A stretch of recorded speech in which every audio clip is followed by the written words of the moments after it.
আনবো কুরআন হাদিস আমি ইনশাআল্লাহ ইনশাআল্লাহ। এটা এমন একটা সিস্টেম আল্লাহ বলে দিলেন, আমরু বিল মারুফ অনহি আনিল মুনকার, সত্যের আদেশ দাও, অন্যায় কাজে বাধা দাও। এমন নেতৃত্ব আল্লাহ শিখায় দিয়েছেন, সুশৃঙ্খলতার সাথে এটা মেনে নিতে বাধ্য। তার মানে নামাজ শুধুমাত্র ইবাদতই না, মুসলমানদের ভিতরে একটা শৃঙ্খলাবোধ শিক্ষা দেয়। জোরে কোন ঠিক কিনা? নামাজ শুধুমাত্র ইবাদত না, এটা এক্সারসাইজ। নামাজ শুধুমাত্র ইবাদত না, এটা বন্ধুত্ব তৈরি করা। নামাজ শুধুমাত্র ইবাদত না, গরিব আর ধনী, আমির ফকিরের ভিতরে ভ্রাতৃত্ব আর বন্ধুত্ব তৈরি করে দেওয়ার নাম হলো নামাজ। জোরে কোন সুবহানাল্লাহ। রিকশাওয়ালা ঠেলাওয়ালা ঘাম নিয়া লাইনের মধ্যে দাঁড়াইছে, কে এমপি কে মন্ত্রী আর কে ভিক্ষুক, কোনো পার্থক্য করে না, এক জামাতে শামিল করে দেয়, যা তার নাম হচ্ছে নামাজ। জোরে কোন ঠিক কিনা? এই নামাজ আজকে আমাদের সমাজে প্রতিষ্ঠিত না, নামাজ কায়েম না, এই জন্য এত অশান্তি। ঠিক কিনা বলেন? ইন্নাস সালাতা তানহা আনিল ফাহশাই ওয়াল মুনকার। নামাজই বা কেবলমাত্র পারে মানুষকে অন্যায় কাজ থেকে বিরত রাখতে, আর এখন যত নামাজিরাই খেতের আইল কেটে বেকা করে ফেলে। মানুষ বলে চিনি নামাজি কেমন, ওর চাইতে আমি ভালো আছি, বলে কি বলে না? বুঝতে হবে ওর নামাজ ঠিক নাই, আসলে ও নিজেই বাঁকা। ঠিক কিনা বলেন? একজন সাহাবী এসে রাসূলকে বলছেন, দেখেন টাইম কিন্তু এভাবেই বেড়ে যাচ্ছে ভাই।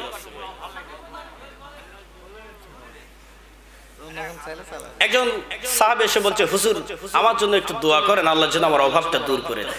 রাসূল বললেন, নামাজ পড়ো, আল্লাহ খাবারের ব্যবস্থা করে দিবে। বাড়িতে যাও, জাতাটাকে সুন্দর করে ঘেরাও করে রাখো, তাকাবে না, নামাজ পড়বে, আল্লাহ রিজিক দিয়ে দিবে। বাড়িতে যাইলো, স্ত্রীকে বলল, তুমি নামাজ পড়ো, আমি মসজিদে গেলাম। নামাজ পড়ে আসার পরে বলল যে, বিবি খাবার কি ব্যবস্থা হয়েছে? স্ত্রী বলল, না, এখনো পর্যন্ত কোনো আটা বের হয়নি। তিনি আবার রসুলের কাছে গেলেন, বললেন, হুজুর নামাজ তো পড়লাম, কিছু তো হইল না। রসুল বললেন, আবার নামাজ পড়। একে একে 3 বার পর্যন্ত রসুলের কাছে গেলেন, খাবার বের হলো না। সাহাবী চতুর্থবার আর রসুলের কাছে গেলেন না। মসজিদে গিয়ে বললেন যে, আল্লাহ আমি বুঝতে পেরেছি রসুলের কথা সত্য, আমার নামাজই হচ্ছে না, এই জন্য খাবার বের হয় না। আল্লাহকে খুশি করার উদ্দেশ্যে যখন নামাজ পড়লো, আল্লাহ রিজিকের ব্যবস্থা করে দিয়েছে। জোরে কান সুবহানাল্লাহ। আসলে আমরা যারা নামাজি হওয়ার পরে সুদ খাই, নামাজি হওয়ার পরে প্রতিবেশীর হক নষ্ট করি, নামাজি হয়ে বড় ভাই ছোট ভাইয়ের জমি জোর করে দখল করে দিই। আর বোনের কথা তো বলাই যাবে না, ওইগুলিকে জমি দেওয়া পাপ। বিশ্বাস করুন, এক রতি তো বুঝেন, এক রতি পরিমাণও যদি আপনি কারো হক নষ্ট করেন, কিয়ামতের দিন ওইটা পূরণ না হওয়া পর্যন্ত আপনি যেতে পারবেন না। এখন হকের একটা শুধু কথা বলি, এই যে ধরুন আমি আপনি আছি, কথা বলছি, যদি কোনো কারণে আপনার সাথে আমার কথা কাটাকাটি হয় আর আপনি আমাকে মনে কষ্ট দেন, মনে কষ্ট দিয়ে কথা বলেছেন, আমি আঘাত পেয়েছি, আপনি ক্ষমা চাইলেন না, আমি ক্ষমা করলাম না, এটাও হক নষ্ট করলেন, কিয়ামতের দিন এর জন্য আপনাকে জাহান্নামে যেতে হবে। এখন ভাবেন যে এইরকম কত হইছে আমার ভাইরা। এজন্য আসুন আমরা সব সময় আল্লাহকে ভয় করে চলবো। আল্লাহ আমাদের কবুল করেন, জোরে কান আমিন। আমার ভাইয়েরা, এবার নামাজ শেষ হয়ে গেল, একজন একজন করে সব চলে গেল। সেনাপতি বলল, তোমরা কেউ যাবে না, আমি একা যাব। কৌশলে এসে ইমাম সাহেবের কাছে বসে সালাম দিল, কারণ ঠাবে পড়লে বিড়াল কোথায় উঠে?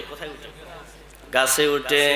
ও চিন্তা করলো এর কাছে মোসাম দেখানো যাবে না, ও হচ্ছে লিডার, সুতরাং এই জায়গায় যত আদর আপ্যায়নে আদবের সাথে কথা বলা যায়।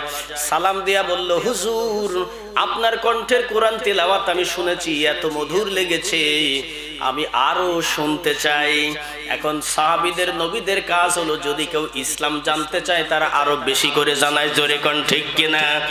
আমাদের দেশের অবস্থা হলো এরকম, বড় বড় যারা মাওলানা তাদের কাছে যাওয়াই যায় না, ঠিক কিনা?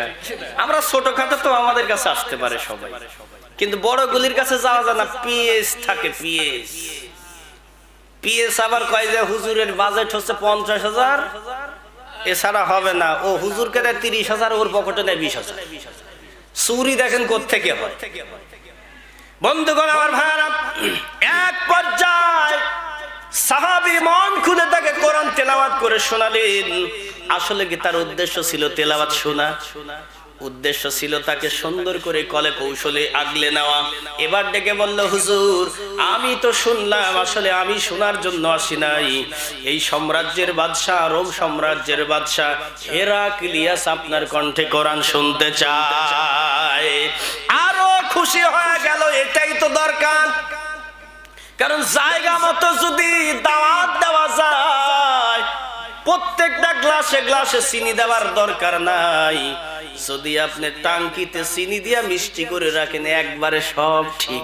ঠিক কিনা বলেন? বাংলাদেশের রাষ্ট্রপতি, প্রধানমন্ত্রী যদি নামাজি হয়ে নামাজের বিল পাস করে দিত, তাবলিগের এত কষ্ট করা লাগতো না। 1 কোটি বছর যদি তাবলিগ বাড়ি বাড়ি গিয়া মানুষের হাত পা ধরে দাওয়াত দেয়, যতটা কাজ না হবে, প্রধানমন্ত্রী একবার শুধুমাত্র বলবে কাল থেকে নামাজ পড়া লাগবে, না পড়লেই 7 দিন জেল, অনাদায়ে 2000 জরিমানা, আপনি মসজিদে ইমাম যাওয়ার জায়গায় থাকবে না। ঠিক না বন্ধুগণ, আমার ভাইরা, যদি একটু পলিথিনের বিল পাস করার পরে এত আইন হতে পারে, বেশি কিছু লাগবে না। খাগড়বাড়িয়া বাজারের মধ্যে একটা পুলিশই যথেষ্ট। আর লাগবে একজন পুলিশ, খালি ফু দিবে, সব লোক ছুটে দৌড়। বন্ধুগণ, আমার ভাইরা, অনেকে এসে বলে সৌদি আরবে দেখে আসলাম বিড়ি ফালাই দিয়েই নামাজ পড়ে, ওরা মনে করে ওইটাই মাসলা। আসলে তা নয়। ওই দেশে ইসলামী আইন থাকার কারণে নাজান হওয়ার পরে যদি আপনি নামাজ না পড়েন, নামাজে না যান, পুলিশ দেখা মাত্র আগে দিবে ডান্ডা, তারপরে হিসাব, এরপরে জরিমানা। দোকান হলে সিলকালা করে দিবে, জরিমানা নিবে। এই ভয়ে নিজেকে বাঁচাবার জন্য ওযুর দরকার নাই, মায়ের থেকে বাঁচার জন্য নামাজে দাঁড়ায়। কথা বুঝতে পেরেছেন? ওগুলি মাসলা না, ঠেলা। বাংলাদেশে যদি এইরকম আইন হতো, এত বুঝাবার দরকারই হতো না। বন্ধুগণ, আমার ভাইরা, নামাজ যতক্ষণ পর্যন্ত রাষ্ট্রীয়ভাবে কায়েম না হবে, ততক্ষণ সমাজ থেকে শুরু করে, পরিবার থেকে শুরু করে, রাষ্ট্র পর্যন্ত শান্তি আসবে না। এজন্য ফকির তন্ত্রের লোক আছে না, গান গায়, ফকির যাদের নামাজ কালাম লাগে না, ওরা বলে এত সেজদা করে কি করব, জায়গা খুঁজে দিব ঢিপ, এক ঢিপে সব ঠিক, এক ঢিপ দিয়ে অত সেজদা দিলাম। কেউ কেউ আবার কোন শয়তান বলে, ইবলিশ তো একটা সুই রাখার জায়গাও সেজদা বাকি রাখে নাই, তো আমি সেজদা দিব কোথায়? বাবা জায়গায় খুঁজে পাই। বন্ধুগণ, আমার ভাইয়েরা, এজন্য তারা বলে, আল্লাহ কোরআন শরীফের কোথাও বলেন ইকরাউস সালাত, সব জায়গায় বলেছে আকিমুস সালাত, নামাজকে কায়েম করো। তার মানে এটা হলো আদেশ সূচক আয়াত। আল্লাহ এটা আদেশ করেছেন রাষ্ট্রপ্রধান, তুমি নামাজ প্রতিষ্ঠিত করো, নামাজ কায়েম করো। এখন রাষ্ট্রে ইসলাম না থাকার কারণে তাবলিগ জামাতের এই মেহনত, জোরে কোন ঠিক কিনা? মুসলমান ভাইয়েরা ভালো করে শোনেন। এবার বলল, হুজুর আমরা শুনতে চাই না, এই তেলাওয়াত শুনতে চায় স্বয়ং হেরাক্লিয়াস। এবার রওনা হলো। বন্ধুগণ, আমার ভাইয়েরা, আস্তে আস্তে করে আব্দুল্লাহ বিন হুযায়ফা রওনা হলো। ওই সেনাপতিও যায়, পেছন দিকে আব্দুল্লাহ বিন হুযায়ফা তাকায়, দেখে 10,000 সৈন্যের একটা বহর। সুবহানাল্লাহ। হেরাক্লিয়াসের এই বিশাল সৈন্যবাহিনী দেখে আব্দুল্লাহ বিন হুযায়ফা বলল, কি ব্যাপার, এত সৈন্য কেন? ডেকে সেনাপতি ডেকে বলছে, হুজুর মাইন্ড নিবেন না, আপনাকে স্বাগত জানানোর জন্যই আমরা এসেছি। জোরে কান সুবহানাল্লাহ। এখন বীরের মতো আব্দুল্লাহ বিন হুযায়ফা সামনে সামনে যায়, আর 10,000 সৈন্য সব পেছনে পেছনে। এরই নাম ইসলাম। জোরে জোরে কান সুবহানাল্লাহ। জায়গা মতো এই দিক দিয়া বাদশা হেরাক্লিয়াস ছাদের উপর থেকে তাকায়, দেখে এখনো পর্যন্ত আসে নাই। ব্যাপারটাকে কিছুক্ষণ পর তাকায় দেখে ওই যে দূর থেকে আসতেছে। কিন্তু কি আশ্চর্য, বলেছিলাম মুসলমান সৈন্যকে ধরে বেড়ি পরায়া নিয়ে আসতে, কিন্তু সে তো বেড়ি পরা তো দূরে থাক, নেতার মতো সামনে দিয়া মোসাম দিতে দিতে আসতেছে। তার মানে ব্যাপারটা হলো এই, একজন সৈন্য ধরতে 10,000 লাখে কথা কাজে মিল হয়ে গেছে। জোরে জোরে কোন ঠিক কিনা? আজও সেই কোরআন আছে, হাদিস আছে, সেই ঈমানার নেই, সেই ঈমানার নেই। জোরে জোরে কোন ঠিক কিনা? ঘরের ভিতরে ঢোকে গেল, বাদশাহ হেরাক্লিয়াস ডেকে বলছে কি ব্যাপার? এইবার সবগুলি তাদের রূপ পরিবর্তন করে আব্দুল্লাহ বিন হুযায়ফাকে বলল, নবীজির সাহাবী, তোমাকে আসলে আমরা আদর করে আনতে যাই নাই, শক্তিতে পারবো না বলে কৌশল করেছি। বন্ধুগণ আমার ভাইয়েরা, গোটা পৃথিবীতে মুসলমান জাতির উপরে কৌশলে নির্যাতন হচ্ছে। জোরে কোন ঠিক কিনা? কৌশল করে করে ওলামায়ে কেরাম সহ ইসলামের পক্ষে যারা কথা বলে এই সকল মুসলমানদেরকে জেলে ভরে ভরে পৃথিবী থেকে বিদায় করে দিচ্ছে। কথা কোন ঠিক কিনা? কৌশলে, সূক্ষ্ম কৌশলে ইসরায়েলি প্ররোচনা দিয়া গোটা বিশ্বকে বিধর্মীদের করার তলে পদতলে পদদলিত করার সর্বোচ্চ চেষ্টা করছে বাতিলপন্থীরা। আমার ভাইরা, সজাগ থাকতে হবে। দাজ্জাল কিন্তু নতুন করে আকাশ ফেড়ে আসবে না। এগুলি দাজ্জাল যারা ইসলামের ক্ষতি করছে। কথা বলেন ঠিক কিনা? আমরা আশায় আছি কবে আসবে কানা দাজ্জাল, আর ওই দিন আমরা সতর্ক হব না। আপনার ঈমান হরণ হয়ে গেছে, আপনার ঈমান চুরি হয়ে গেছে, আপনি খালি বালতি দিয়ে ঘুরতেছেন, ঈমান নাই। প্রত্যেকটা ঘরে ঘরে এনজিও ঢুকাই দিছে। কথা কোন ঠিক কিনা? যে ব্যক্তি হারাম খাবে তার ইবাদত আল্লাহর দরবারে কবুল হবে না। সব ঘরে হারাম, কিস্তির উপরে টাকা আছে না নাই? ব্যাংকের লোন, কোটিপতি হওয়ার জন্য ঘুষ দিয়া চাকরি আছে না নাই? আর রশি ওয়াল মুরতাশি কিলাহুমা ফিন্নার। রাসূল বলেছেন, ঘুষ যে দেয় যে নেয় উভয় জাহান্নামী। আর এখন চাকরি করতে গেলেই ঘুষ ছাড়া চাকরি হয় না। চাকরি না করলে তো দালানও দিতে পারবেন না। বড়লোক সাজার জন্য হারাম পথে মানুষ আছে না নাই? আমার ভাইয়েরা, ওইদিকে যাব না, ভালো করে বসেন। শুধু তাই নয়, আমাদের প্রত্যেকটি হাতে হাতে স্মার্টফোনগুলি দিয়ে দিছে, ইন্টারনেটগুলি ফ্রি করে দিছে, যার কারণে আমরা এখন ঘরে বসে থেকে হারাম কাজগুলি করতে পারি। কথা কোন ঠিক কিনা? আমার ছোট্ট সোনামণি থেকে শুরু করে বৃদ্ধ পর্যন্ত এখন তাকায় থাকে আর হাসে, কি সুন্দর দেখা যায় রে। ঠিক কিনা বলেন? যে সকল মা বোনেরা, যে সকল বাবাজিরা টেলিভিশন কি সিনেমা কি বুঝতোই না, তারা এখন তাকায় থাকে স্টার জলসাতে তাড়াতাড়ি। ঠিক কিনা বলেন? আমার ভাইরা, এই জন্য ভালো করে সতর্ক হন, আপনার ঈমান কখন যদি হারিয়ে যাবে। আল্লাহ বলছেন, ইয়া আইয়ুহাল্লাযীনা আমানু আমিনু বিল্লাহ, হে ঈমানদাররা ঈমান আনো। ওইদিকে ব্যাখ্যায় যাব না। আল্লাহ ঈমানদারদেরকে বলছেন ঈমান আনার জন্য সতর্ক হওয়া লাগবে, বুঝতে হবে আমাদের ভিতরে ঈমান ঠিকঠাক মতো। বন্ধুগণ আমার ভাইয়েরা, এক পর্যায়ে হেরাক্লিয়াস যাকে বলছে, আব্দুল্লাহ বিন হুযায়ফা, তোমাকে দাওয়াত খাওয়ানোর জন্য আনি নাই, মূলত ঈমান পরীক্ষা করার জন্য এনেছি। এবার তোমাকে ঈমান পরীক্ষা করা হবে। যদি তুমি নিজের জীবনকে বাঁচাইতে চাও তাহলে এক্ষুনি ইসলাম ছেড়ে দাও। ইসলাম যদি না ছাড়ো তোমাকে হত্যা করা হবে। আব্দুল্লাহ বিন হুযায়ফা এমন একজন সাহাবী, নবীজির আদর্শে আদর্শিত সাহাবী। আল্লাহ বলছেন, বাল আহইয়াউ ওয়ালাকিন লা তাশউরুন, আল্লাহর জন্য যারা জীবন দেয় তারা মরে না, বরং জীবিত থাকে, মানুষ বুঝতে পারে না। সুবহানাল্লাহ।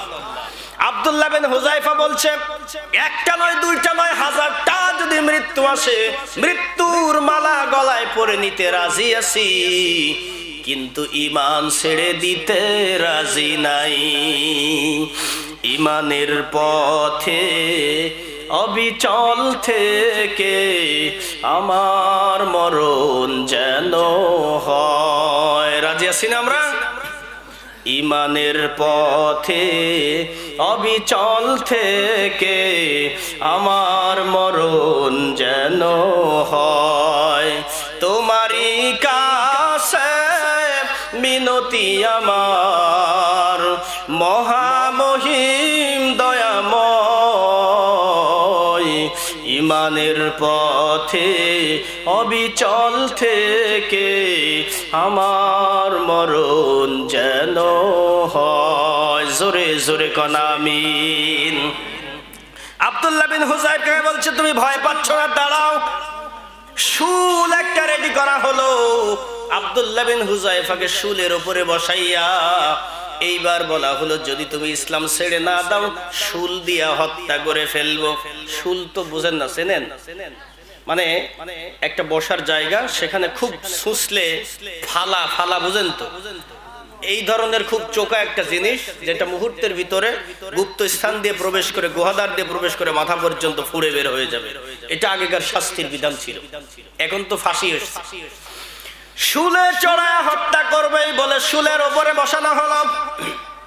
কিন্তু আব্দুল্লাহ বিন হুযায়ফা কোনোভাবেই ভয় পায় না। মরণের সময় কিন্তু চোখটা বেঁধে দেয়, দেয় না? চোখ বেঁধে দেওয়া হলো। হঠাৎ করে আব্দুল্লাহ বিন হুযায়ফা মুস্কি হাসি দিল।